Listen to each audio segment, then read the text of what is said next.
of the Cipriani College of Labor and Cooperative Studies. And this webinar series is entitled The State of the Trade Union Movement in a Period of Flux. And it's really put on behalf of Labor Week 2020. And as a part of our Labor Day commemoration 2020 at the college, this webinar will focus on the role of credit unions towards impacting working people and consequently the trade union movement. This evening's webinar is entitled Two Sides of the Same Coin, Trade Unions and Credit Unions. And really, I'm really pleased to be joined this afternoon by some masters of industry, if I may be allowed to refer to them as that. We have Mr. Joseph Remy, who is the president of the Cooperative Credit Union League of Trinidad and Tobago. We have Mr. Hayden G.S. Blades Jr., who is the president of Business Inside Limited. And we have Mr. Winston Fletcher, who is the president of the Jamaica Cooperative Credit Union League. So I would like to say good afternoon to the presenters. Good afternoon, gentlemen.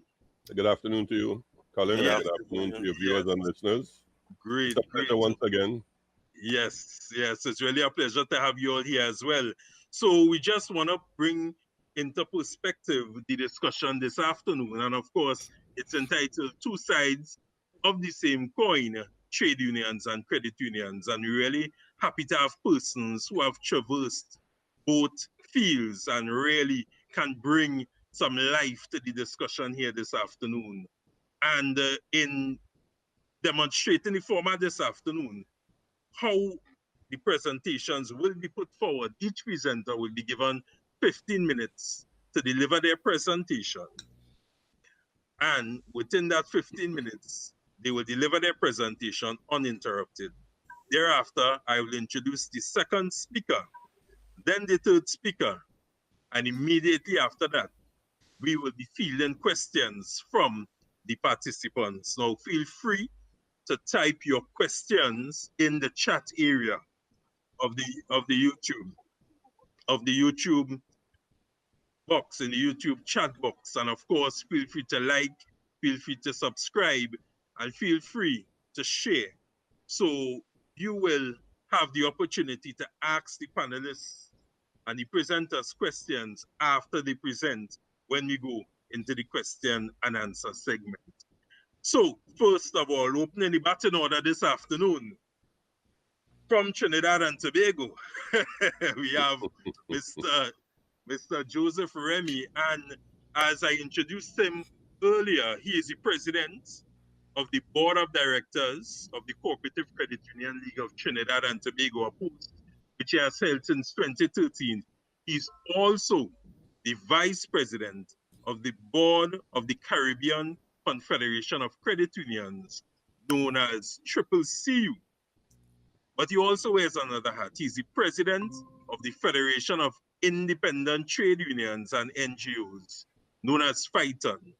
In addition to that, he is a member of the National Productivity Council, appointed as a representative of the trade union movement, and he's also a member of the National Tripartite Advisory Council, NTAC, which is a body comprising government, business, and labor.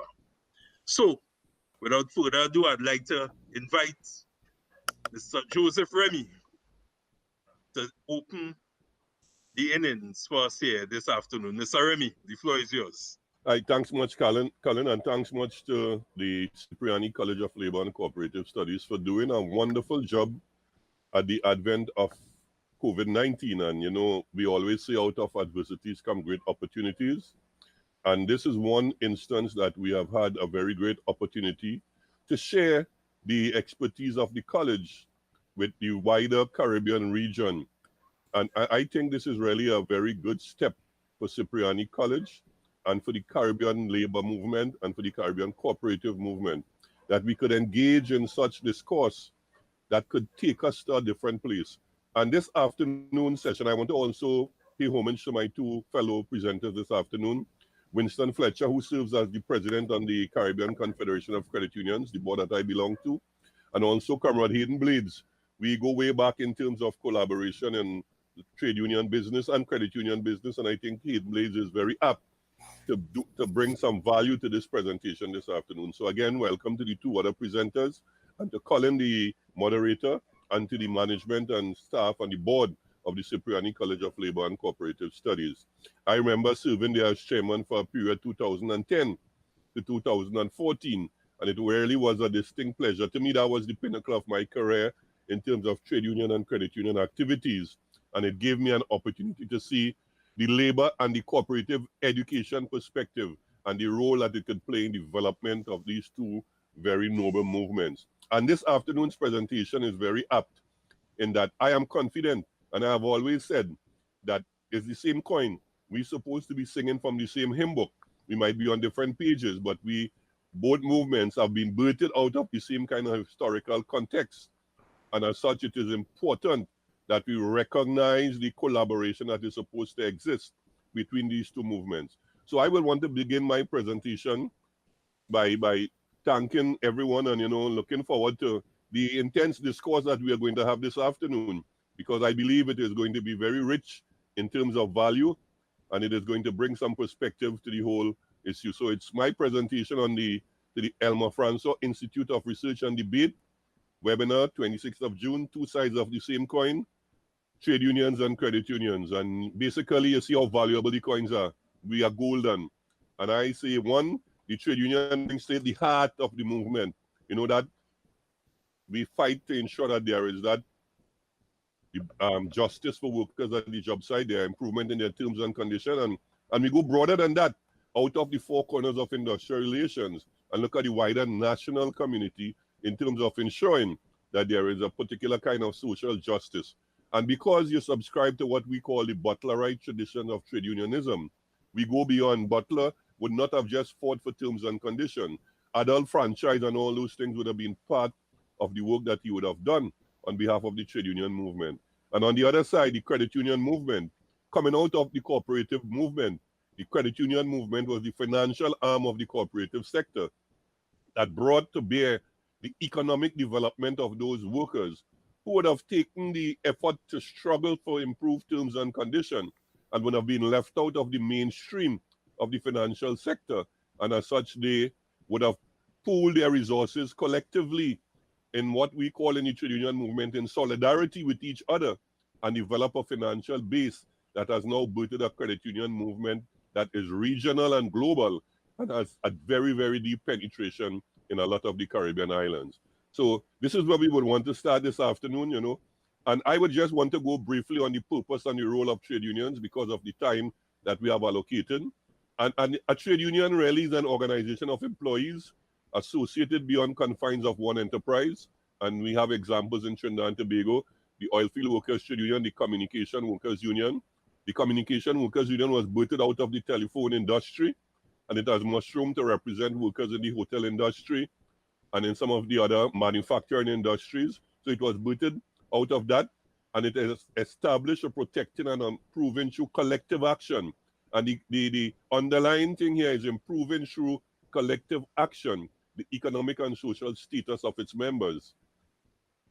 It's really an organization that is run by a bottom-up democratic process, charged with the responsibility to further and defend the interests of workers by negotiating fair terms and conditions of work on their behalf, securing benefits, networking, organizing and mobilizing them.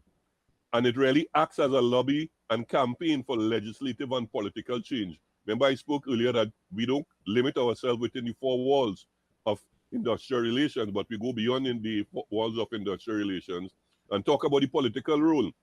And on the flip side of the coin, the purpose of credit unions and the role. Financial cooperatives established as on a not-for-profit basis and run by its members, again, bottom-up democracy, run by its members and shareholders with a common interest, people helping people. And the establishment of credit unions was with the aim of helping its members through promotion of savings and thrift, while providing avenues for credit and other financial and social services at favorable interest rates. And again, social services and not just the financial part of it. Credit unions go deeper than just providing financial support. Again, it operates with a bottom-up democratic organizational structure, and it is grounded on the principles. And there are 7 guiding principles that the cooperative movement adhered to and subscribed to. And they are: 1, the open and voluntary membership, democratic member control, members' economic participation, autonomy and independence, education, training and information. And you will see that one in particular stretches across, links across the both movements. And I would say it penetrates the coin itself. It goes from side to side because it's a critical thing of education, training and information. Cooperation among cooperatives, that is the solidarity part. That is the link with solidarity that we have in the trade union movement. And concern for your community, which is very critical in terms of the credit union movement. The commonalities of purpose between both movements. And I wanted to quote from a book here written by John Schaefer on the historical dictionary of the cooperative movement. The notion that trade unions and cooperatives have a natural affinity and should be part of a larger movement, growing part of the 19th century socialist theory. And it says a future worker state that has 3 mass movements. And you hear in the trade union movement is a common term, we refer to the mass movement. That is when we organize and mobilize movements, workers across the different political divide. So it is based on a worker political party, trade unions, and cooperatives. He was very clear to define that those things are intrinsically linked, right? And we know now that people may not accept that notion, and they believe that trade unions and cooperatives have so much in common that they should make common cause in building a better future. And we are saying that is what is the thread that holds us together, because what we are looking for is a better future for humankind, and that has remained influential up to today. I'm very clear on that. We go on into some of the commonalities again, and Schaefer went on to say, and this is very profound, the two have common roots as organized reaction to the harsh conditions of industrialization, which gravely disadvantage industrial workers, farmers, and craftsmen. So on the basis of being left out, as I said earlier on, of the mainstream economic system, workers had to fight for their rights, and credit union members had to form an organization to further their economic development. They are both organized on the principle of self-help, mutual aid, and unity as a way to achieve improved conditions for their members. They are democratic institutions, as I said again, in which all members have equal rights to make decisions determining organizational directions. They both represent organized system rather than isolated efforts at self-improvement. They are very well structured and organized. Credit unions have the annual general meetings that make the major decision on behalf of the institution, while trade unions have what they call their national convention or their general council. And it is about the amalgamation of the membership to make important policy decisions going forward. They collaborate with like-minded organizations at various levels in the society. You'll find that the linkages, the stakeholders that they relate with are very common in nature. They have a close nexus with civil society in terms of bringing together the values of the both movements going forward. And when we go further down to some of the common organizational characteristics, protection and promotion of members' economic and social interests, voluntary adherence and resignation, it's the member's choice to join and the member's choice to leave, democratic management and control.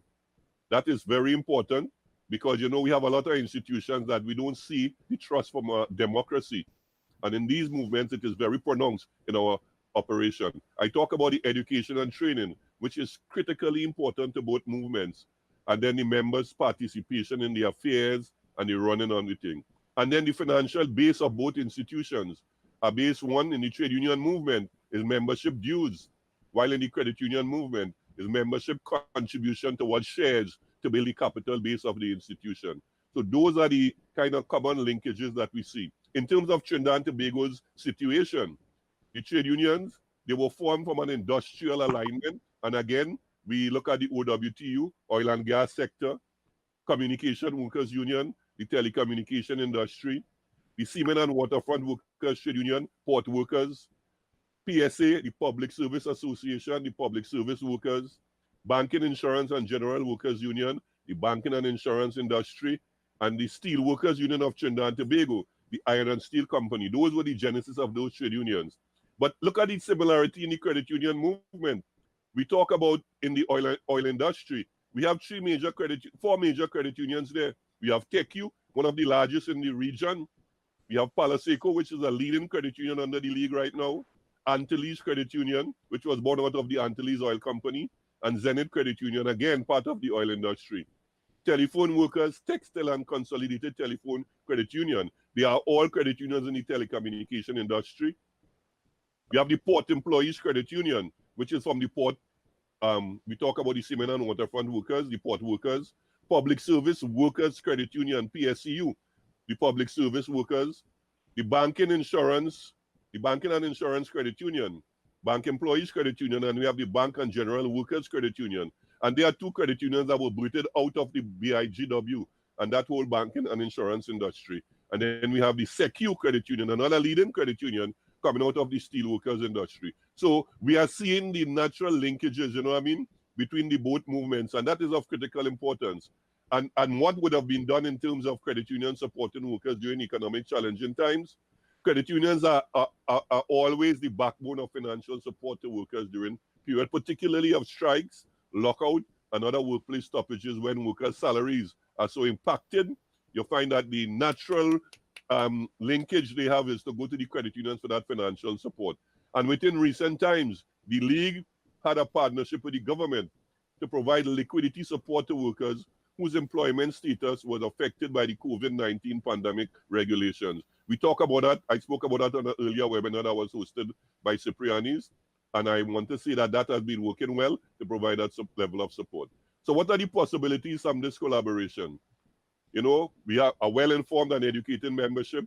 We have numerical strength and common advocacy on issues, greater membership discipline, participation and loyalty, improved social and economic status of membership, and that leads to the improved standard of living, enhanced management skill within both movements because the training and the development is done on an ongoing basis and is an integral part of the DNA of both movements, creation and preservation of jobs, formation, and that could be done through formation of workers' cooperatives, housing cooperatives, consumer cooperatives, and producer cooperatives, all funded by the credit union movement, which has the financial strength and the liquidity support to give them that kind of capital leverage. We talk about provision of support services to workers, such as health insurance, life insurance, and educational services, in particular through the Cipriani College of Cooperative Studies and Labor. And I'm saying that that is where the both movements should be working in tandem to promote the educational advancement of their membership. We have improvement in access to goods and services to workers, which I believe is very important, and the integration into the formal sector, but those in the informal sector. What we normally do, we bring them into the formal sector based on the work that we're doing. So in conclusion, Colin, you know, and to the wider listenership, I would want to say that I have recognized that both movements are two sides of the same coin. There is no differentiation between them in terms of their origin and their intent. They have traveled different paths that believe are all in the best interest of the advancement of the cause of workers. And what I believe that once we harbor that relationship and bring that collaboration to a point, then what we can achieve at the end of the day is a state which we all been yearning for all along, that respect all citizens, all workers, that respect trade unionists, and we want to see a cooperative commonwealth, you know, a commonwealth of cooperators around, you know, that will rally around a common cause, and a civil society institution which is built on principles of social and economic justice, equality, and democracy for all. You know, I am very confident based on the fact that I have straddled the both movements, that the synergy that exists within the movement could be of tremendous benefit to Trinidad and Tobago and the wider Caribbean region. So, Colin, I want to thank the college, and, you know, this is where I would want to end my presentation. I think, you know, I will look at the questions and maybe respond accordingly as we go along. Thank you. Thank you very much, Comrade Remy. Cooperator and trade unionist. And, you know, we really, I mean, that was a very rich presentation. The only thing about these presentations is that, you know, yes, the time, and, you know, the concentration, but there was a well-packed punch And I know you drove a lot of sixes in that inning, so there will be a lot of talking points. So I thank you for that, Mr. Remy, Joseph Remy. Straddling both sides of the coin and, really bringing a wealth of information to add to this evening's discussion. Next on the agenda, we have Mr. Hayden Blades Jr. And Hayden is currently the president of Business Insight Limited, a business consulting and economic research firm. And his clients, of course, include a number of employee-based organizations and credit unions. And he is really, really versed in the operations, both at the strategic and the operational level of credit unions, having done some time at a senior level at a credit union. Now, prior to this, he was a senior economist, the assistant general manager of the RBTT Financial Group, where he was charged with the responsibility of establishing an economic unit for the purposes of the group for critical information on the economics of the operation. And previously, he was also the manager in group risk management and the finance division of RBTT. And he is a seasoned commentator on matters of business, and you would know him very well from post-budget and pre-budget debates.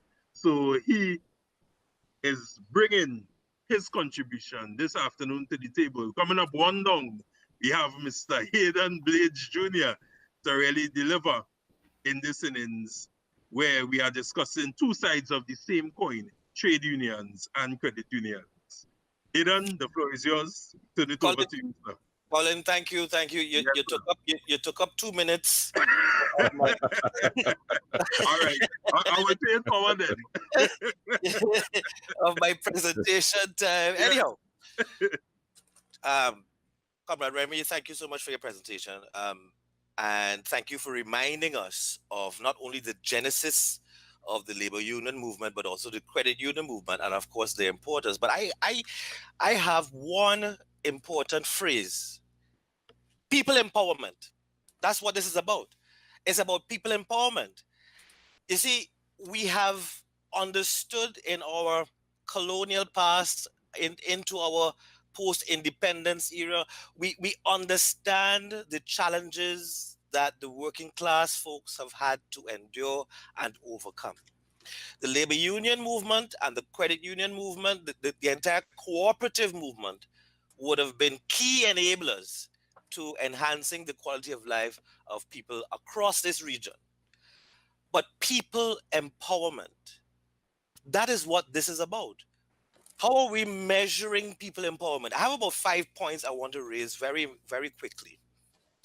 We see the credit unions and the trade unions as instruments of empowerment. We understand the trade unions helped working class people to gain free and fair access to the labor markets, to ensure their protection, to ensure their livelihoods and the sustainability of their livelihoods. We appreciate that. We see the importance of the credit unions granting our working class folk access to the capital markets of this region, protection from usury, protection from exploitation.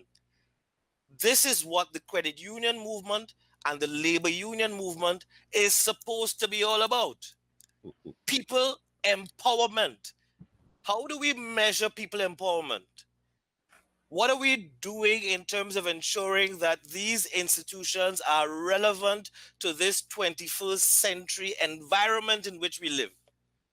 I was telling Colin the other day, yesterday or day before, I said, Colin, a lot of our young professionals, a lot of our young tertiary graduates, in spite of their exposure to a world of knowledge, do not see, their first inclination is not to join a labor union.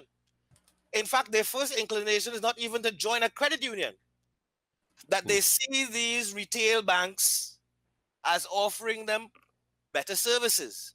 They see these retail banks as having a stronger branding to it. they prefer to belong to that brand rather than to belong to the brand of a credit union.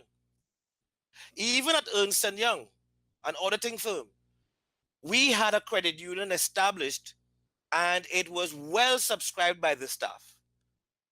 And I can tell you, to this day, it serves the staff of that institution. But I can tell you, people empowerment, I think we may be losing our focus on what people empowerment really means today. What people empowerment really translates into when we attempt to measure it. I'll give you this one. Robert Kiyosaki, I don't know, you most likely know him. He wrote that book on Rich Dad, Poor Dad. And he also wrote a subsequent piece on called the Cash Flow Quadrant. And he talked about the importance of the levels of economic participation, that people can attain different levels of economic participation in an economy. Yes, we ensure that people have jobs. That's the first step. So you are an employee. But we can also look at people graduating beyond simple employment to becoming self-employed professionals. And when I say professionals, I don't mean just simply doctors, engineers, and so on. I am talking about people who are vocational in nature and they are able to become self-employed electricians, plumbers, etc. So he talked about the movement from one level of participation in the economy to another level, and then to another level, and then to a fourth level. So you said we start at employee, you gain employment. The trade union is there to protect your employment, to protect your life, to protect your livelihood. But then why can't we shift further to becoming self-employed, or shift to becoming business owners, or shift to becoming investors?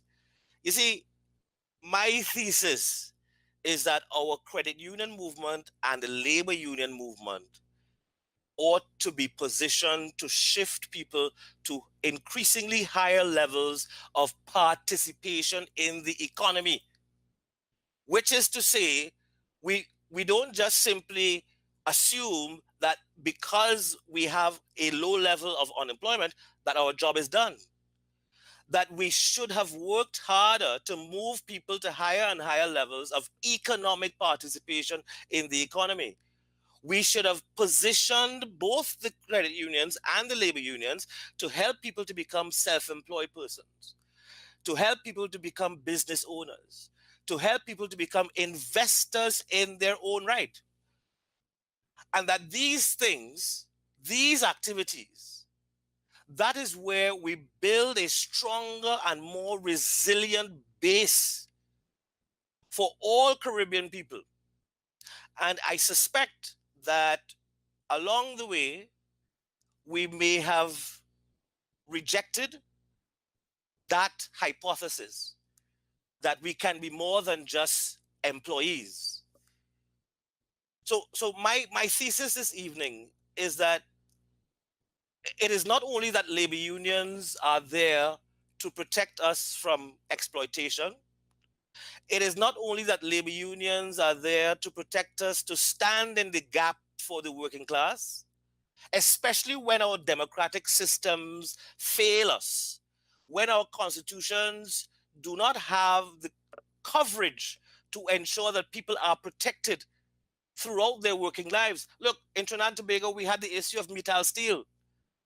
And look at what happened to the workers at Mittal Steel. Mittal Steel, a global entity, shut its doors, sent home workers, and the workers had to protest, demonstrate. They had to write letters, hold meetings, come on morning shows, and demand their severance pay. Why? That should not have happened. Our democratic systems are flawed, and there are gaps in our governance system that really need to be filled. And our labor unions have done their part.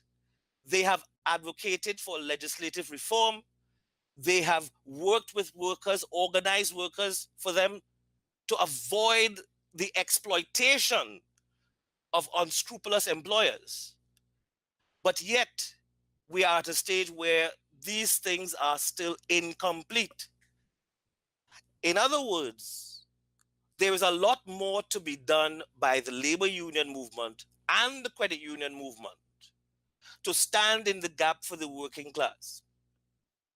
I always argue with my father. He was on campus at St. Augustine during the late 60s and early 70s. He was there with Geddes Granger and so on. And I always tell him that the revolution is not complete. And we have these lively debates about what constituted the revolution. But I want to say to you, Colin, to the panelists and to all the viewers today that this story is a story about people empowerment. And the trade union movement and the credit union movement are the two most important pillars to provide that foundation for people empowerment. But what we have to be challenged with today is how do we measure people empowerment?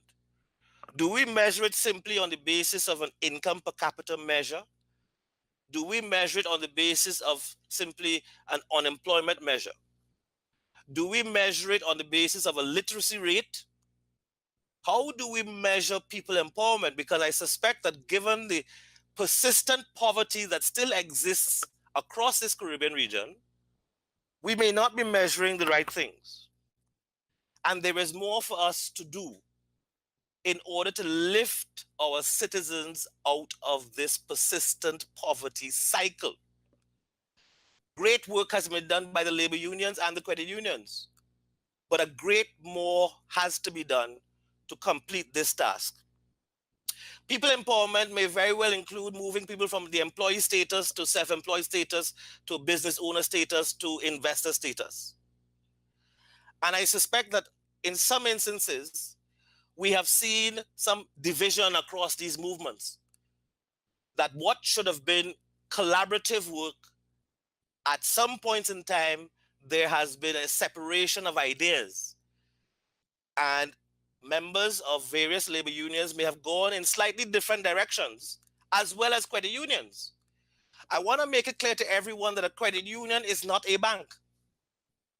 As Comrade Remy just explained, the credit union is fundamentally a democratic institution where the depositors, the people who invest their savings in the form of shares, that they are the owners. And by being owners, they have some say in the governance of the institution. The depositors in a bank, the depositors in a bank are just simply savers. They are not the owners of the bank. There's a separation between the investors in a bank and the actual owners of a bank. And that creates an entirely different governance structure, which means that you could be a depositor and have absolutely no say in how a bank is managed. Credit unions are intent on ensuring that through a democratic process, the people who save their monies there also have a say in how the institution is run. People may not know or need to be reminded that credit unions on an annual basis make an allocation to a reserve fund called the Education Reserve. And I think most credit unions across Trinidad and Tobago, according to our Cooperative Societies Act, most credit unions will make that allocation. The purpose of that Education Reserve Fund is to provide a different type of empowerment where members can have access to those funds in order to further their education. And their education does not necessarily always have to be academic-based education. It can be vocationally based education. But what happens, Colin, is that in many instances, our credit unions are not making the best use of those funds. And we have to get back to the point where we embrace one thing, people empowerment. We need to make our credit unions the institutions of empowerment that they must be. And one last thing, when you look at the balance sheet of a credit union and you assess their loan composition, guess which area of activity attracts most of the credit allocation by a credit union? Retail, consumer durables, maybe maybe an extension to a home. We need to do more than that. We need to be able to help people to appreciate that starting a small business may very well be one of the things that a credit union can assist you with. That's a different level of empowerment.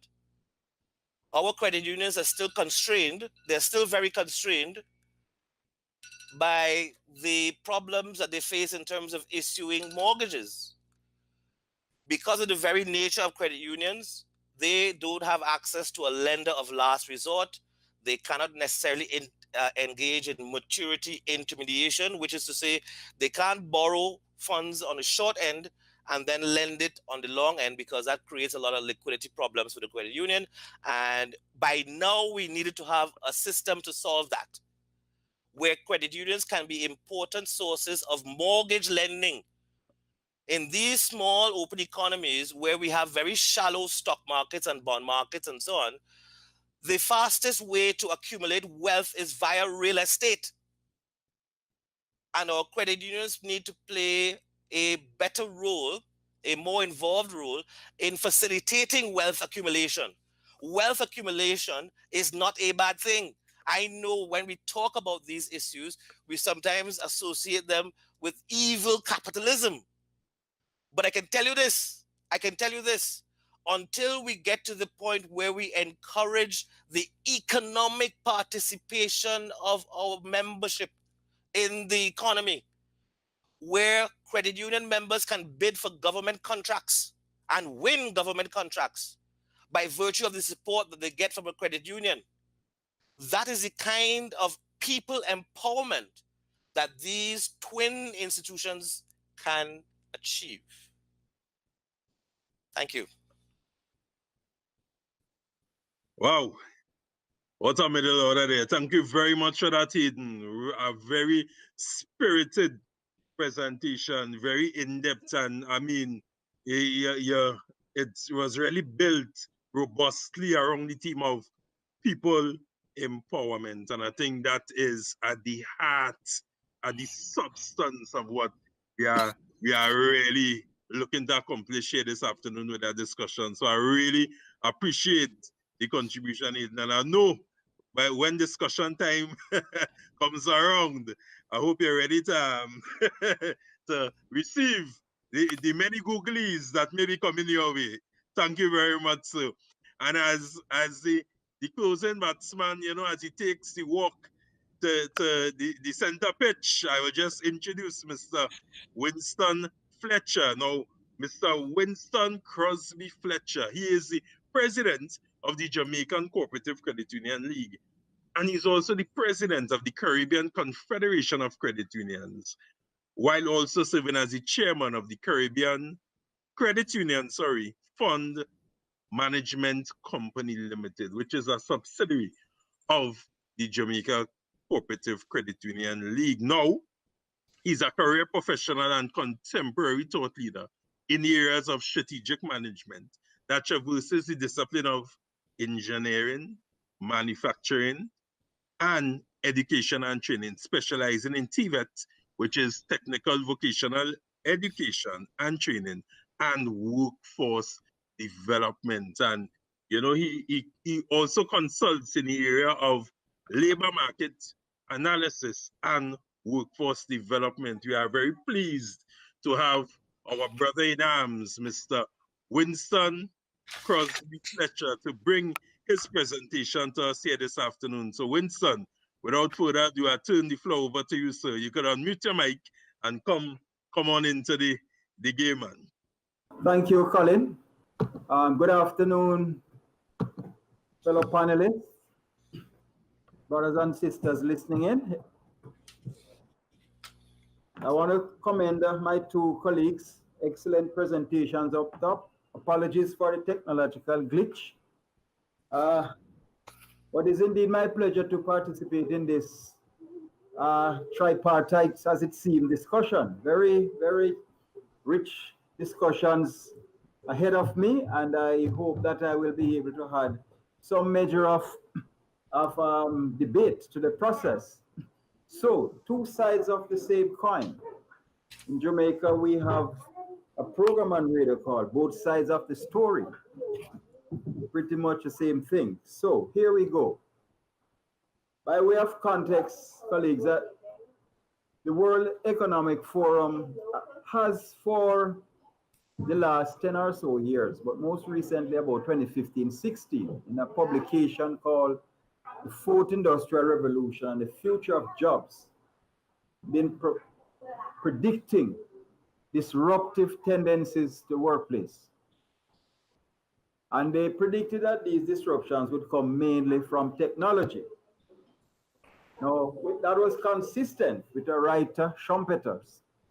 He developed a model coming out of a theory called creative destruction, which is also speaking to technology and how the rapid changes in technology would have really radically changed society. Those changes, innovations, would have led to productive change, improved systems and processes that would lead to greater value creation at the level of the individuals, the organization, and communities, which in the final analysis would return net benefits to society. But then that planned disruption did not probably come on stream as we thought it would. Instead, what we had was COVID-19, and that had disrupted everything and has put us in what is now at the conference theme here, a state of flux, and has actually introduced some new normals. So, credit unions. What really are credit unions? I like to say that we are the epicenter of human and financial capital development. And it may sound like a cliche, but very much like a trade union movement. We are really a movement of the people, for the people, and certainly by the people. We are really an integral institution to the global financial infrastructure. We serve as a mechanism for financial capital formation and wealth creation at the local, regional, and international level. We're also a vehicle for social and economic empowerment and transformation. The business model, I believe, is a very powerful one and still a viable one in this age of capitalism, where this individualism is subordinated to collectivism. It promotes the ownership concept and this whole business of accountability at the level of the individual among the working class. Now, what are we as a movement? And I give you a synopsis. Apart from being the champions of the working class, if we look globally, what do we find? To the right of my screen, your left, you will see that the credit union movement globally sits across 6 continents in 118 countries. There are 85,000 credit unions with a membership of 274 million. And sit or presides over an asset base of $1.7 trillion. And that's in US currency. If we look to my left and your right, what we find at the regional level, that's CCCU, where 17 countries, 212 credit unions, 2.4 million members. We have savings deposits amounting to 5.2 billion US and assets of about 6.2 billion, which equates to roughly 20% of the regional GDP. So the question was raised, 2 sides of the same coin. And I believe the answer is yes, from an advocacy and a governance oversight perspective. So as credit unions, our advocacy and governance oversight, we look at the legal and regulatory framework. And some of the big ticket items that we contend with now are the AML, CFT, FATF, IFRS, and so forth, and trying to get access to the clearinghouse.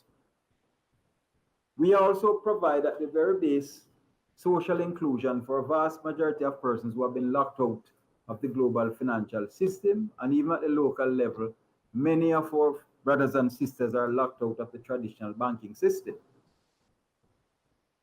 So we prepare policy and strategy development to really look at our environment and how can we use those to drive our own participation. Sometimes it's a way of inviting ourselves to the table. So we seek to devise strategies and policies that will help us to exploit the market and mitigate the opportunities in the market and mitigate whatever threats they are. And so that's the credit union. When we look at the trade unions, they have their legal and regulatory responsibilities. They look over the labor laws and how they may affect the working class and agitate and advocate and so forth. Then in terms of the social inclusion, they are proponents of the whole convention and principle of decent work and all that comes with it, sustainable living conditions for working class people.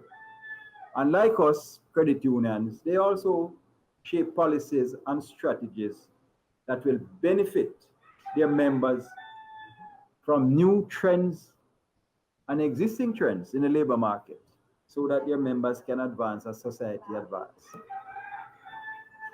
Continuing to explore the both sides of the coin, we are people-centered and we're also democratically controlled. So while the credit unions look at the social and economic well-being from the standpoint of finance, thrift, that leads to capital formation and assets ownership, eventually wealth creation, we also, from another perspective, protect our membership from high interest rates and fees that are sometimes predatory in nature. Our brothers and sisters, on the other hand, the trade unions, they also have a socioeconomic interest in seeing that towards the well-being of their members through the collective bargaining process that will also lead to the decent work we talk about. And they are very strict guardians of workers' rights to protect them from arbitrary actions and unfair treatment at the workplace and to advance their social advancement in the economic space. So, COVID has somewhat shifted the paradigm. And the argument is that when the paradigm shifts, everything returns to zero. And it's therefore a time to reset and recalibrate the compass, and I dare say, moral and otherwise. So, in truth, COVID has radically shifted the credit unions to a point of inflection. So we now stand at a crossroads. It's time to reset the compass, and it calls for a new mental model. It calls for a shift in the way of thinking and for new narratives at the level of leadership and even followership in order for us to pivot to the new normal of the future. And we're going to do that, we're going to do it well, through one of the cooperative principles, and similarly of the trade union principles, also of training and education of our membership, which eventually would lead to the growth and sustainability. And with good governance and leadership, we will be able to preserve those and to also protect societies from externalities. So what has been the impact of COVID-19? Well, in short, it has been disruptive to our social and economic life, more so for the working class. Our members' ability to meet their savings and loan obligations have been significantly reduced because of furloughing of workers, there are layoffs, there are lockdowns, and all those things. From the credit union standpoint, our cash flows have been impacted. There have been a crunch on cash flows because of less ability to service loans and contribute to their saving and objectives, which lead to a kind of tightening of liquidity. Like the trade unions, we also develop some competence in negotiations. And so we have been able to negotiate waivers and moratoriums for our members to help them through these difficult periods. The likely side effects, though, we're likely to see delinquency increasing. We're likely to see surplus diminishing, certainly reducing, and as a potential to erode capital. Just this morning, I was reading at the financials in Jamaica here. The outlook for non-performing loans, not good at all, in double digits for the last 3 months. So the signs are ominous, if that is anything to go by. So lessons learned. COVID is here and it seems gonna be with us for a long time. But one of the things that we have learned in the last 3 or 4 months, the ubiquity of technology has proved indispensable. And so when we started the year, I recall in one of my first meetings at the CCCU, I spoke to the role that technology will play going forward. Well, that was forced upon us because of COVID. The digitalization of product and service as a delivery mechanism or channel is going to be part of the key success factor going forward. Technology and the interrelationship with the technology and the future is big. Technology will be both an enabler and a facilitator. And we have to start beginning to think. We talk about the cost of technology, but it's like learning. People say, if you think education is expensive, try ignorance. We have to start look at technology as an investment and not a cost. We also found that the flexibility of our human resource, our staff, was a key success factor over this period and continues to be. Decentralization of the workforce, remote working has reduced concentration risk in terms of social distancing. But it also will teach us lessons as to how we need to really decentralize other aspects of our organization to protect us from major shocks. Critical among this also was the whole business of business continuity planning. So what are credit unions likely to look like post-COVID? I believe that it has kind of, shook us up in a way that we have to take notice. And credit unions, I dare say, will never be the same again, for the better. So we will be in the future dynamic, member-centric, innovative, and technology-enabled, empathetic, because a lot of empathy was shown in the last few months to our members, collaborative and strategically focused entities. We become more responsive in this new work order. Flexibility is going to be the game of the game. I believe, and I think Mr. Blades touched on that, credit union is a very serious responsibility. We speak about the value creation and the empowerment, but I think that's something that we have to become evangelical about, is what I call creating, building, developing a new entrepreneurial class, where we have to move our members from their base of risk aversion into the realm of risk-taking, meaning move them to become owners of capital and create real wealth for themselves and others. We also will in the future have the opportunity, this has really awakened us to the need to expand our network in order to increase our network. And again, that symbiotic relationship that naturally was formed with credit unions and trade unions, we need to now take hold of that in a very deliberate way and make the two things come together in a very big way, not for us individually, but for membership in creating this new working class that will move them up the value chain. So that way we'll create value at the individual level, the organizational level, and also for society, something that we hold dearly. We talk about the protection of and care for our community. And so in summary, colleagues, the importance of the credit unions for all season, I believe shone in the case of Jamaica, certainly, and I have no doubt it was the same across the Caribbean and across the globe during the pandemic. Our members called upon us, and I know from all indication and all the reports coming in, we have been caring, we have been empathetic in the process, we've been understanding. I hope we have generated so much goodwill in this process that in the final analysis, once things are settled, that exponential growth that we hoped for and projected, we will realize. Once again, we were tried, tested, proven as a reliable and trusted partner. And that said, all is left for me to do is to leave you with this quote. We are not for profit, we are not for charity, but for service. That's our mantra. Well, Henry Ford reminds us that a business that is absolutely devoted to service will have only one worry about profits, and that is they will be embarrassingly large. Ladies and gentlemen, the moderator, I thank you for listening. Until such time as questions, thank you very much. Thank you very much, Winston.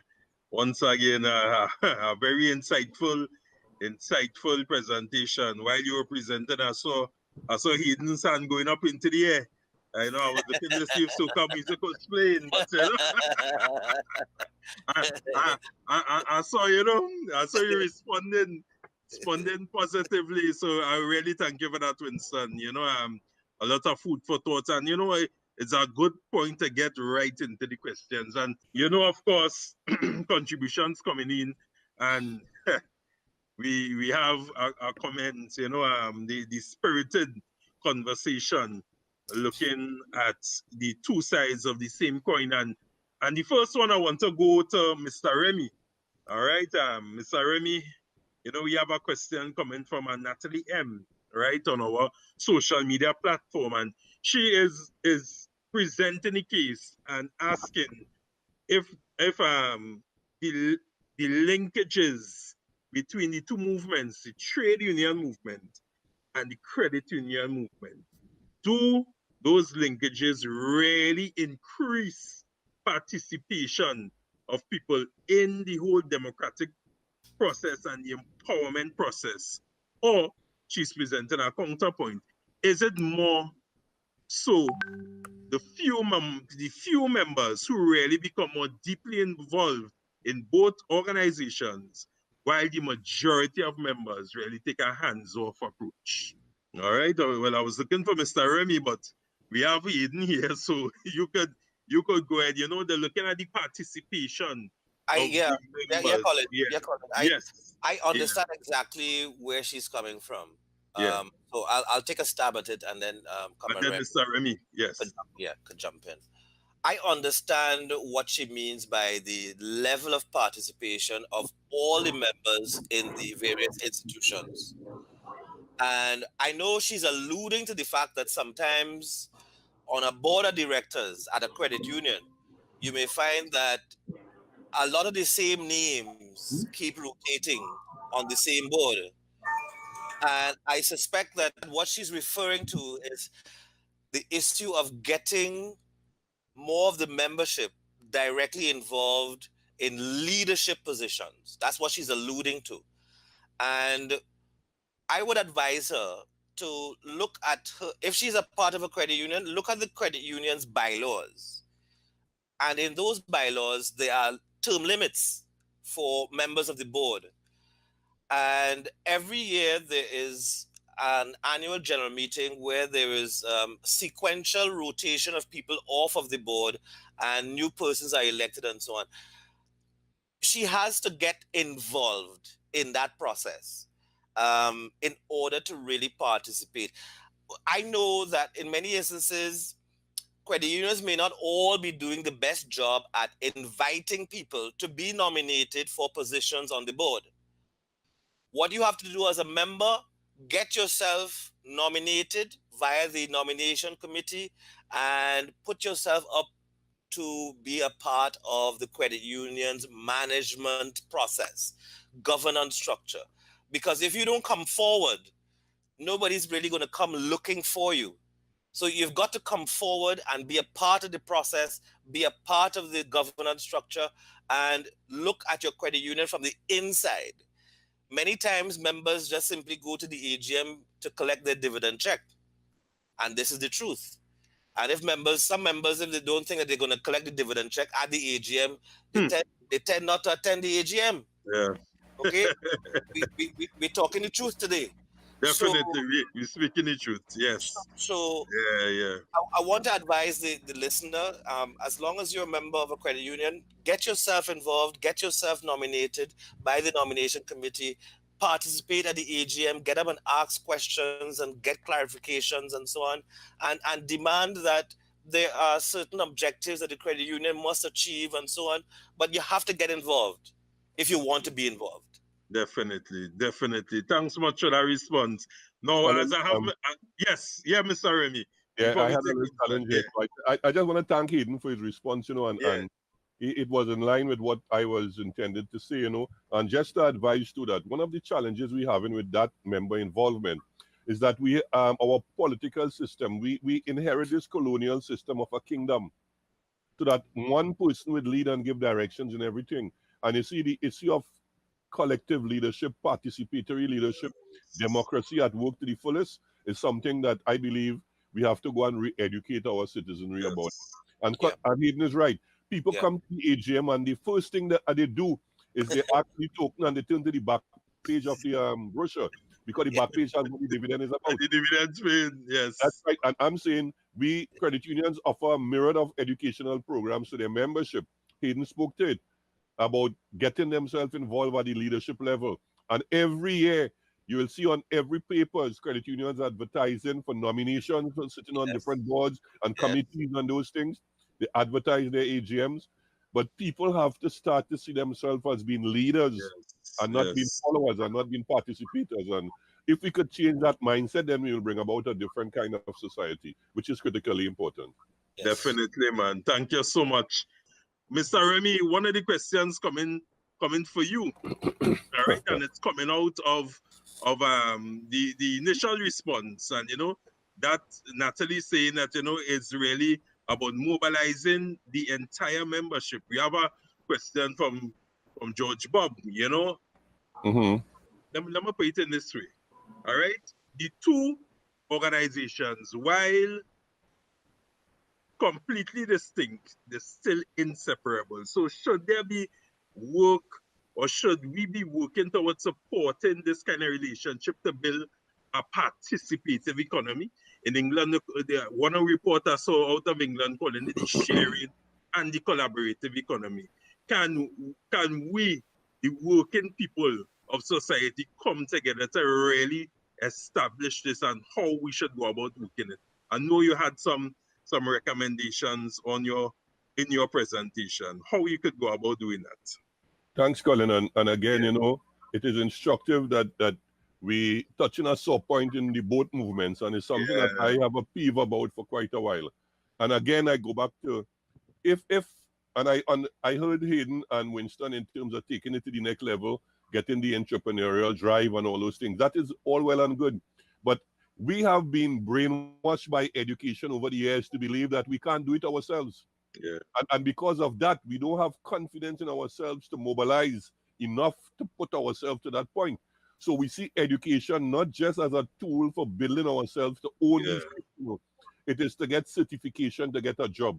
As Hayden said, to go back in employment, and not about what education can do for us as a people, to give you that economic and social independence as a people. And I think that is what we have. And that's why I'm saying that if we are not aware of the historical linkages and how these things were formed and why they were formed, and what the purpose that the formation would have been driven by, people will just go through the normal stages. Look at Cipriani. I've been passionate when I was at Cipriani.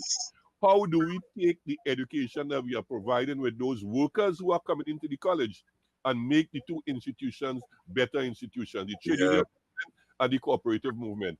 How do we ensure at the end of the day, when people leave the college, they could make the country a better place, and they could lift the movement to a point, or lift the people to a point where they become entrepreneurs, owners of capital. And we have to get away from the mindset in both movements that owning capital is an offensive thing. It is because of the people who own it now and their behaviors, we believe it's offensive, but it's not an offensive thing. We have to see ourselves as being capable and better than them in owning and managing. Look at, as Winston said, the credit union movement regionally is sitting on millions of dollars. You know what I mean? We have been managing that very effectively and efficiently over the years. But why don't we transform that and have that translated into our people owning businesses and becoming employers? And because of the linkage with the trade union movement, having good terms and conditions of employment for our workers, because we understand what it requires to get them in a place of employment with decent work, as the ILO proposes. And those are the kind of linkages I would like to see. But people have to get involved. Must not see education as certification to just get a job. They must see it as a means of development and bringing about a different kind of society. And that is where I believe that members in both movements must see themselves as playing a more active role. Yeah. You can't change the leadership if you don't have people to vote to change the leadership. Yeah. And if the members to change the leadership, they have to participate, get involved in the activities of the credit union. And that's why I keep saying, I don't like to call them members. I call them shareholders. If we start to change the narrative, let them understand their value and their importance, and then they will participate more in the direction of the institution. That's what I would want to say at this time, Colin. Thank you. Hayden, you wanted to have a feeling you want to add on that. Yeah. Thank you, Colin. Let me tell you something, folks. The management experts say what gets measured gets managed. And I am at this stage in my career, in my life, where I recognize that we don't make progress sometimes because we are measuring the wrong things. In our credit union system, I know we use the CAMEL financial set of measures, capital adequacy and asset quality and management quality and so on. But I think we're at a stage now where we have to add measures that look at the progress we are making in terms of people empowerment. We have to get back to it.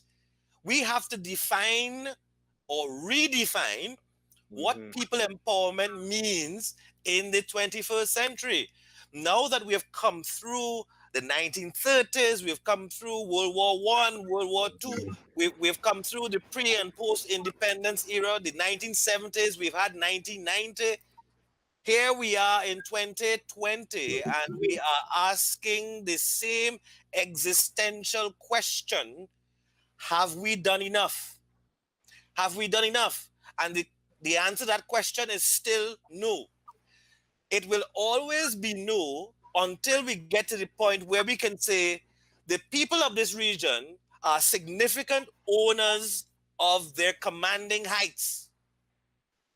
Until we can get to that point and say we control, we own, we are able to decide the way forward, we don't have to rely on some multinational in the banking sector, in the energy sector, in the agricultural sector, in the tourism sector to decide for us whether they're going to build a new hotel or sell this bank or close down this steel mill. We need to be in charge of that.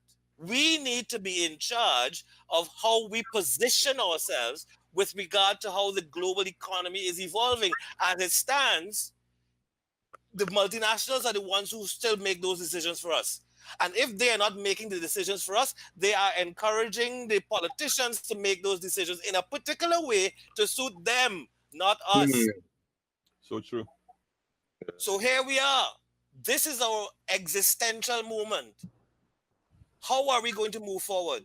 The answer is in answering the question, people empowerment. How do we measure that? How do we measure people empowerment in the 21st century? And yes, we are back to the same issue that came up so often in the pre-independence era and in the post-independence era. Who owns the commanding heights of our economies? Yeah. Because look, you listen to Barbadians complain about how this particular group of people, they own all the retail stores. In Trinidad and Tobago, we have had a recent falling out with a so-called group of people that we now collectively call the 1%, which I find very, very unattractive. But all across the region, we are having these discussions now about who is in control, who is really in control. we are debating campaign financing because we have suddenly discovered that campaign financing can influence the policymakers in office. So now we're concerned about where's the campaign financing coming from so that we can determine and decipher upfront who might be calling the shots. We are missing the fundamental point. Trade unions and credit unions are critical institutions of people empowerment, and we need to start measuring the right things that point us. Okay? All right. Definitely. Thank you so much. And I want to shoot this question to Winston. So people are asking about, all these suggestions that the panel is making. How can the credit union movement, I know your background is in terms of the workforce development and labor marketing analysis, but how can the credit union movement help their members to develop their technological capacity to drive existing and new entrepreneurial pursuits? In your presentation, you spoke to this entrepreneurial class that the credit union can develop. So how can credit unions help their members to develop their capacity technologically and otherwise to drive their entrepreneurial pursuits? Yes. Yeah. Thank you for that question, Colin. Excellent question. I think that both parties are excellently positioned to achieve just that. The ILO like to speak about a tripartite approach to development, where it links labor with capital and government. Now, we are neither government in this respect nor capital, but the trade unions and the credit unions have the membership base that within each of our jurisdictions, certainly in the Caribbean, I know, there is a thing called TVET, the technical and vocational training, that has an entrepreneurial base to it. That not only teaching people to solve technical problems, but teaching people how to do things and develop ideas to bring them to fruition in products and services. Yeah. I think there's an excellent mechanism that sits in the case of Jamaica and in the case of Trinidad, name any Caribbean island. There's a national training agency that works very closely with trade unions and the credit unions too, in some work closer in some respect. I think that tripartite arrangement where the credit union has the financial outlay, the trade union can bring the working class to the table, and the TVET people can help them with that entrepreneurial training to gel the skills and to develop the skills into something that can be unleashed. So I think that is a practical solution to that. But I think I want to say something else, is that as leaders, we find ourselves in a privileged position to really make change. That's what leadership is about. We really the fulcrum of organizational change. We make or we break organizations. And so, even going back into the question that Brother Remy and Hayden so well dealt with, it's a matter of self-confidence. Yes. Are we confident enough to take up this challenge? I mean, Marcus Garvey speaks about a race or a people who does not believe in self, twice defeating the race of life. We have to take some risk, colleagues. We're asking people to be entrepreneurial. We as leaders must take some risk, expose ourselves, go out there and believe in what, speak for what we believe in, and give it leadership. I think that is a great response. Thanks, Winston. And this question I want to shoot to Comrade Remy. No problem. No, no. The question is being asked, is there a possibility of a joint small committee of the trade union movement and the credit union movement to identify a few concrete initiatives which could start a greater collaborative effort? And the person also asking, has this been done in the past? Because we realize it's the two sides of the coin. but is the same coin going into that machine of change? Is there room for a small committee to work together to identify concrete activity and create a collaboration for change? Yeah. Colin, if it wasn't a multiple choice exam, I'd have tick off yes one time. But it's more than that, right? Because I have tried to act as that fulcrum because I straddle leadership in both movements. We had attempted it in the past. I remember some years ago, myself and Comrade Vincent Cabrera, we started to have those discussions because, ironically, Comrade Cabrera, when he was at the helm of BIGU, that union would have represented workers in the credit union movement.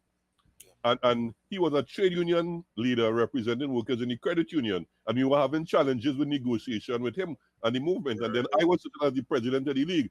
And it was a very uncomfortable thing when we were sitting in trade union leadership meetings. And he talking about the challenges he having with the management in credit unions. And we attempted to sit down and talk about how we could merge the leadership values in the both movements so we could bring about a different kind of synergy. And it would lead to what Winston is talking to. Trade unions have to have confidence because, one of the things I see, Colin, and, I have experienced it in my life in both the trade union and the credit union. When we mobilize workers to challenge the company in terms of anything with respect to their wages and conditions, they're very well mobilized. They're very well organized. But when you try to mobilize them to come to a credit union AGM is a bigger challenge, because they see the two institutions as distinctly different. And that's where I think the education has to be critically important. We have to go back and re-educate them of the values of both movements, working in synergy to bring about a different kind of place. And I am all for that committee. I will try it again because in the little life I have remaining, we have to continue, as Winston say, take the risk and do things differently. And I would want to throw out a challenge to the leadership in both movements that we have to do it. I keep advocating when I sit at NTAC that I am here as a representative of the trade union movement, but I will not hesitate to represent the interests of the credit union movement because they don't have a legitimate voice there. And I feel that the credit union movement, based on the economic mobilization that it could do, should have a voice at all those kind of policy development at a national level. But how do we get that? What should happen is there should be a partnership with the trade union movement, who has been recognized internationally as one of the partners in the tripartite process, to work closely with the credit union movement. So when they sit at that table of tripartism, they carry the views of both movements in synergy, working together. I think that is something that should be encouraged going forward into the future. Fantastic. Thanks much for that response.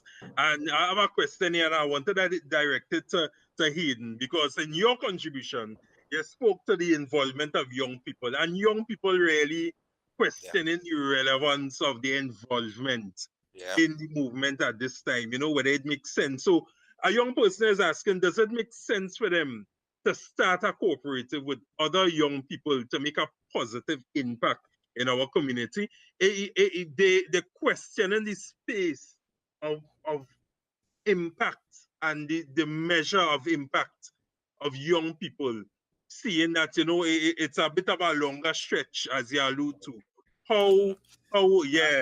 Speak to that matter. Right. Yes. Colin, is just like what Comrade Remy was just saying, we have to believe in ourselves. Comrade Remy and from young men, believed in themselves. They got themselves involved in the trade union movement, the credit union movement, and here they are today. Bona fide, legitimate leaders in their own right. Young people in the past never used to ask permission to do good for the community. They used to come together and they used to go out there and did what they had to do for their community. You see what I'm saying? Yes. And that is the mindset that Comrade Remy and Fletcher, that's what they're talking about. It is the mindset. Can we change this through education? What is education today? This, what you're doing here, Colin, is education. Yeah. This is the education. It may not be in a physical building. It may not be in a classroom setting. This is what it is. Yeah. These you see, the college, the Cipriani College of Labor and Cooperative Studies, Yeah. should start thinking outside the box, and attendance and participation in webinars like this should count towards credits Yeah. for students. That you build courses around this kind of participatory discussion, and people get credit for it, or it becomes Yes. part of their coursework mark or something to that effect. But what I'm saying is that there is an important re-engineering of the mindset that needs to happen. Yes. I think out of what has happened over the years, that there is a level of fear and greed Yeah. that prevent us from coming together collectively and working towards common objectives that benefit the entire society. Let me give you a small example. All right. In Trinidad and Tobago, we need to work assiduously on one important issue as far as our entire labor force is concerned. What exactly is a livable wage in this country? What is a livable wage under our current circumstances? Because we talk about a minimum wage, but I dare say nobody here would like to know that they have only reached that level of participation in the economy where the most they can earn is this $17.50 an hour minimum wage. Nobody will consider that any kind of achievement. Yeah. There isn't much difference between that and poverty. Yeah. Right? And, So what I'm saying, Colin, is that we are at a stage where I think one important thing, yes, the committee, the joint committee, and so on, to identify very specific strategic objectives and putting in place the correct strategies and so on, and moving the process forward where we can really achieve certain aspects of people empowerment. That's good. But the second thing that needs to happen is that we expose the public to these kinds of discussions about the way forward outside of any political context. Correct. We talk about the nation and where the nation needs to go. Not about who's going to win the next election, but about where will Trinidad and Tobago be 5 years from now, 10 years from now. Let's have that discussion. Yes. Correct. Yes. That's the important point, okay? Yes, fantastic point. And just two other things, I hear you talk about the college, and to be honest, the discussion at the college, I mean, Comrade Remy, he's speaking to it. For a while now, the discussion has been swinging into this direction, and the college is prepared to act as a conduit for that kind of committee, that joint committee to have a collaborative approach.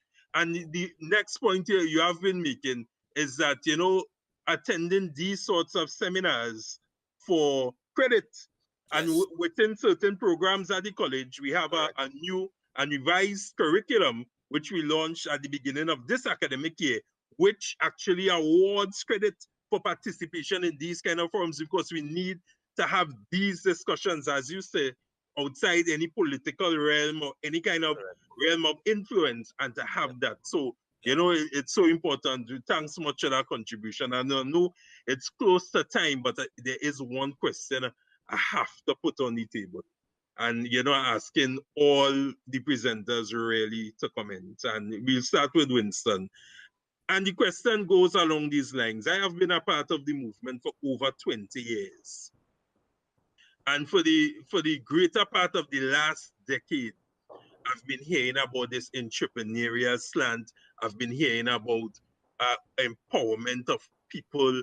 I've been hearing about education, training, and information, and all these principles. However, at the college, when it comes to working people coming to be educated in labor, coming to be educated in cooperatives and credit unions coming to be educated in workers' empowerment, we still don't have the kind of response to get this movement of working people to the place they need to be. And that's just a microcosm of a wider societal issue. So the question is, what is missing in your opinion? What is the catalyst needed to take us in that direction? What do you know, for us to really engage in economic empowerment, social empowerment, people empowerment? You know, what's the cement missing in bringing this together? And I really want to hear from all the presenters, starting with Winston. The floor is yours, sir. Yeah. Oh, thank you for that. Excellent question. But I think that question is really moving us into the realm of practicality. Yes. We've been talking about a lot of good things, what needs to be done and articulating and so forth. But sometimes our rules are what constrains us. Mm. And as credit unions, we were set up to service members, as Brother Remy speak to, and not seeing them as shareholders, but as the individual members. So for example, credit unions, we are not so empowered by our rules to say, for example, lend to businesses. And a discussion that I have started back home in not very long ago is that credit unions, in order to move this towards this entrepreneurial class that I'm talking about, credit unions have to change their rules. They have to change their rules to start being able to service small and micro businesses. In the case of Jamaica, and it's probably across the globe, small and micro businesses account for 40 to 60% of most economies. If we are going to participate in that economic space, the rules as they are now cannot work. So we have to look at rule changes. That's a fundamental thing that we have to consider. And credit unions are hesitant in going in that direction. I can tell you, some of the reasons are here. Boy, if we start looking like commercial banks, we may be taxed. My response to that is that if government wake up any Monday morning and wish to impose a tax on credit union, they're going to do it. Yeah. We have made a sufficiently good case for government to make us tax exempt. We can still flourish and remain tax exempt. But I think we have to think big. We have to think of how we're going to change the rules to allow us to go down that entrepreneurial path. Yes. I think that is what we need to do. Fantastic. Mr. Remy, where that cement, where this cement, what we need to pull it together? Colin, well, there are a myriad of things there, and yeah. One, I think Cipriani is poised. I would have tried when I was there for Cipriani to understand that they would have been the ideal vehicle to move this thing differently. I remember in a few graduation speeches, I would have said that I will hate for the college to be another one of the degree factories that we have in Trinidad and Tobago. What we are seeing in tertiary education is a degree factory. And it's because of the mindset, and it goes back to your colonial mindset, you know. Yeah. You will know that people would not want to say that I have a certificate from Cipriani, but they will prefer to say I have one from Atalog Jack because of what Atalog Jack may mean to them when they go in the institution for work. But Cipriani value and quality is much better. And then we have to start to link the output of the education system to the input of the workforce, the input of society. There's a huge gap. There's a huge gap between what comes out of the education system and what is required at the job site. So one, in the trade union movement, when workers come on the job, the trade union education that is given to them brings them to a different level. Two, in the credit union movement, when workers come into the job at the credit union, we have to re-educate them all along. And we are seeing Cipriani is poised and sits on the right cusp to bring about that kind of transformation. And I am of the firm belief that we could bring it about. Winston talked about the issue of entrepreneurial development and the credit union's mindset. But in addition to that, we have a legislation that stymies credit unions' ability. And I believe that the laws have to be changed for credit unions to lend to businesses. We have to go through an archaic system of seeking approval from the Office of the Commissioner for Cooperative Development. Nothing is wrong with the office, but it's the law that puts us in that channel. And that is why we are saying we are for legislation change. Yes. And we need to change the Cooperative Societies Act. Yes. What they attempted to in the past was to bring a credit union bill that was going to corral us like banks. And we are saying, no, we are different to banks, but we would want to have that space to do what Winston is talking about. Can we lend to businesses? Can a business be a member of a credit union? Can a small business be a member of a credit union and not just the individual? So that when we lend to the business, we have the necessary checks and balances and the operational systems to ensure that we mitigate all the risks that are attendant when we lend to a small business.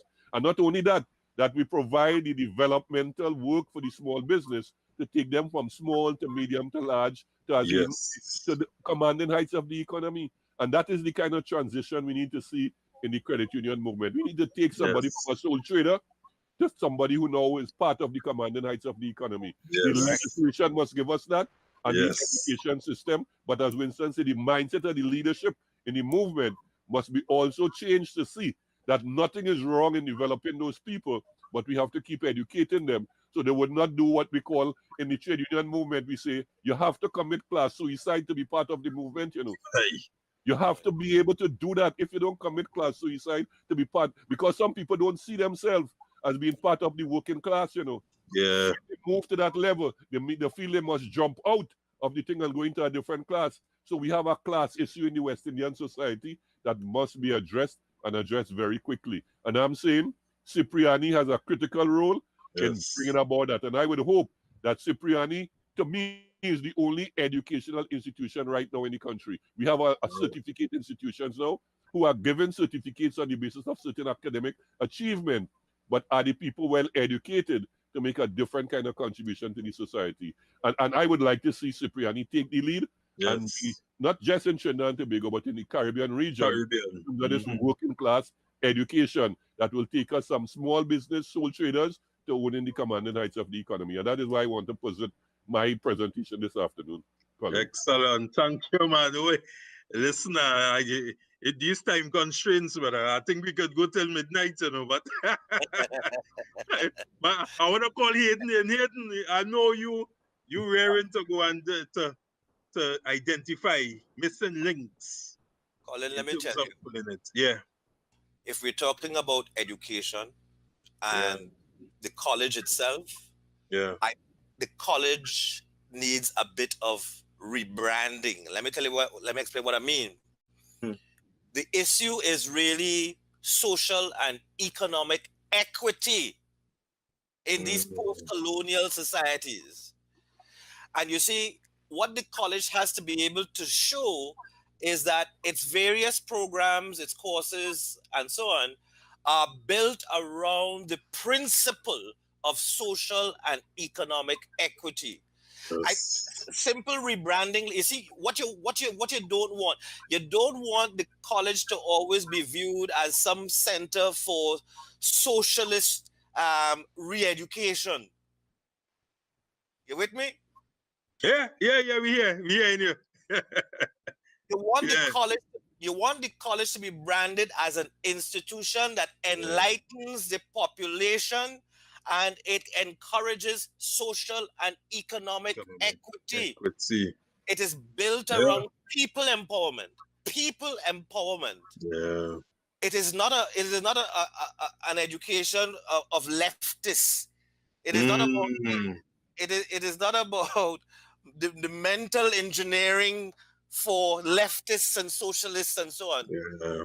What you want is an institution that is of 21st century vintage, speaking about empowerment of people, speaking to the issue of social and economic equity. And then of course, if we're talking about wealth creation, we're talking about entrepreneurship, then your body of knowledge must include the typical business management courses and so on. Yes. Look, we don't have to talk about profit maximization, but we do have to talk about the creation of surplus. Yes. Okay? And that is the rebranding that has to happen so Yeah. that the output of the college can be embraced by all employees. And you want to do the surveys as Yeah. Comrade Remy is saying, you need to marry the needs of the industries with the output of the college. Yeah. So that Yeah. kind of coordination, collaboration between industry and education has to be par for the course. Yes. So forming the network with the various HR managers across the various multinationals, conglomerates, industrial estates, and so on, that is what has to happen at the level of the college so that they can better inform Yes. the lecturers and so on in terms of what is the kind of delivery expected in these Yeah. particular courses. Yeah. That kind of development has to take place. Excellent. And thank you so much, Hayden. And even today, in a meeting with the director of the college, he posited a question around the razor ditch of the of the college and the mandate of the college and getting that out to the public, our regional and local publics once more. And last week I was reading an interesting article about when President John F. Kennedy visited the NASA base while they were about to launch the Apollo spacecraft, and he encountered a janitor who was mopping the floor. And he asked the janitor, "What do you do here?" And the janitor responded, "I'm helping to put a man on the moon." So we now have to know where we position ourselves. And it's interesting that, all the presenters spoke to the role of Cipriani in that. So once again, we're preparing to put a man on the moon. We're preparing to empower people once more. And we really appreciate your contributions here this afternoon. Comrade Remy, Hayden, Winston, I think, it is a lot more bang for our buck we got here this evening. Yeah, I mean, this actually has caused another garden flower to blossom in terms of the direction we can take the two movements in terms of one valuable coin, as Comrade Remy spoke about, that gold coin, even though it might be a Bitcoin. But it ain't no Bitcoin. It ain't no Bitcoin. It's a big coin, not Bitcoin. It's a Bitcoin. It's a big coin, not BIT. So, even in terms of moving it forward, it's such a robust discussion, and I really want to thank you all, gentlemen. I know these the time constraints on these kinds of discussion is always an impeding factor, but I think keeping it clear, keeping it concise, keeping it succinct is also very important. Yeah. So, gentlemen, I thank you for your presentations here this afternoon. All our participants, I thank you for joining us on this Friday evening, which prior to COVID, we would have been found somewhere in St. James or Peter Avenue or some of your favorite watering hole. But instead this afternoon, you're having a drink here with us, a drink of life, a drink in the cup of collaboration and empowerment knowledge. Yes, and of knowledge here this afternoon. So we really want to thank each and everyone for joining us here this evening. Don't forget to like the page, all right, share this discussion, and continue to join us in our upcoming webinars. You will be informed, as you are continually informed, as we continue to empower, to fulfill our mandate, to empower the working people of the region. So thank you very much, gentlemen and participants. Have a great weekend. Thank you very much. Welcome. Well done. Yeah, it was a pleasure with you guys here, man. Yes. Everybody, take care. Colin, we have work to do. Yes.